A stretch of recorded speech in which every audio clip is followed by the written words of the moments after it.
How's it going, everybody? It's Than from Tidal Gardens. So I know a lot of you are waiting for part 3 of Paul's 240-gallon build, and it's actually been on the Advanced Reef Aquariums channel now for a couple of weeks. So if you haven't already subscribed to that channel, please do. About half of our video content is hosted there now. So this channel is more for a lot of the coral and livestock related topics, while Advanced Reef is more about the equipment and basic dry goods associated with the hobby. So please subscribe to Advanced Reef. So there's quite a bit of time between part 2 and part 3. And the main reason for that is, any guesses? Cycling. So what happens about a month or two after you first set up a tank? Correct answer? Absolutely nothing happens. So it's really important that you allow your tank to cycle, and during that time things never really look that good. There's just rock in there. Chances are it's going to be covered with brown diatom algae. So long story short, the big reason for this delay is that there is just simply nothing to talk about. Now that it's been a little while since the tank has cycled, Paul has introduced some pretty interesting fish and coral. Now his goal for this tank is to be mainly an SPS dominated reef, so already you can see some of the starter colonies that he's put in. As for fish, he really likes a lot of tanks, lots and lots of tanks. I kind of talked him down from that cliff, so I think that he's got maybe about 3 tanks, or he's got an Achilles, he's got a purple, and I think that he's got a magnificent fox face in there.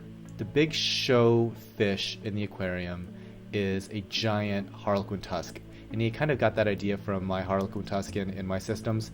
The thing about this fish is you really can't keep it with mollusks or any kind of crustaceans, but they absolutely do not bother coral, and they really don't bother other fish, and he's really just this giant, magnificent, amazing looking fish. So really glad that he decided to put that one in. So real quick about the video that was on ARA. It uses much of the same footage, but it doesn't actually have a voiceover track. That day I really wasn't feeling very well, and honestly I didn't have a whole lot to say about the reef tank. I kind of figured that it kind of spoke for itself. But I think that just from the comments that I was receiving, it seems like people really like to hear something. And they also kind of interjected some of their own thoughts, which I really always appreciate. And one of the big key topics that people really harped on was I think that the vast majority of folks hate bottomless tanks, like tanks without any substrate, so bare bottom tanks.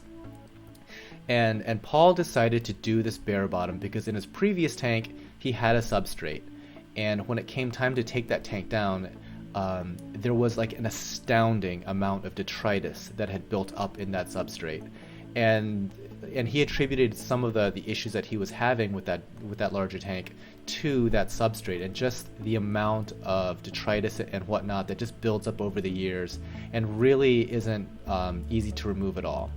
So this particular tank was designed in such a way that all the flow from the various power heads, those Tunzi power heads, would keep everything in suspension. So the tank is extremely easy to clean.